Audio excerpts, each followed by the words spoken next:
Hello, I'm the Programming Dunce, and in this video I am going to be talking more about the standard library.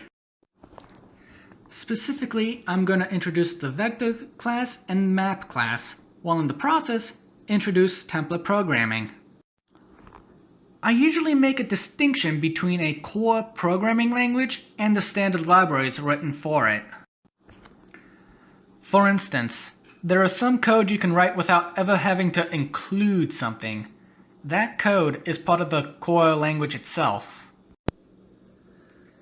Other code that requires some include is part of some library, such as iostream, which gives us syn and cout. Recall back in video 6 when I introduced the array, we did not have to include anything in order to work with them. Thus, they are a part of the language itself. They also have the drawback in that once they are declared, they contain a fixed number of elements. That is when you can include vector, which acts like an array but can grow or shrink as needed. Like the cout and cin objects, the vector is also in the std namespace. You declare std vector and a type in triangular brackets. This is generic programming. Take a look at the declaration of the tArray class, which is a class I sometimes use for my own purposes. The template class T component lets the compiler know that this class will be working with variables of an unknown type. The T, which could be anything in the language or an available library, acts as a placeholder until the actual type is determined at compile time. Regarding the vector class, you have the method pushback T, which adds an element of type T to the vector. You have the size method, which lets you determine how many elements are actually in the vector. You can also iterate through the vector just like any container. I usually just start at 0 and go through until my integer is no longer less than size. Remember, it is 0 to x minus 1. Containers in the C++ standard library also have what are called iterators. Standard containers, such as vector, have the begin method, which returns an iterator pointing to the beginning of the container, element 0.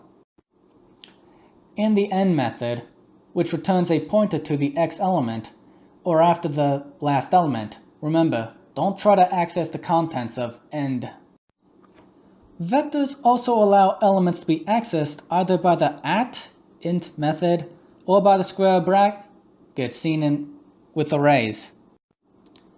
There are other containers out there. The stack, not to be confused with .stack, are first in last out containers with the push pop methods. The queue are first in first out containers with the enqueue and dequeue methods. The map could be used to hold elements and access them only with a key or with the iterators. The first type specified is a key, sometimes known as a hash. The second type is the value that the key leads to. Code example, we look at both the vector and the map.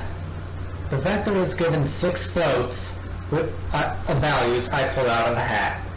I then iterate using basic integers way through that vector. The map I use has C strings as the value and an integer as the key. And I add the first 7 Star Wars titles as the value. I skip episode 8 and assume episode 9 is called The Ultimate Prophecy.